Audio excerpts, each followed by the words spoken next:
Here's how to change the lock screen passcode on your iPhone. But before we begin, don't forget to hit the like and subscribe buttons. It really helps me out. Thanks.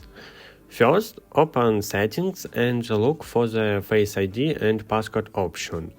On this iPhone, I don't see the passcode option anywhere, and if you are experiencing the same issue, here's what to do. Go to the top of the settings menu and select screen time. From there, tap on Content and Privacy Restriction. Scroll down to the bottom and find Allow Changes under Passcode and Face ID. Select it and make sure changes are allowed for these options. Now return to the menu settings page.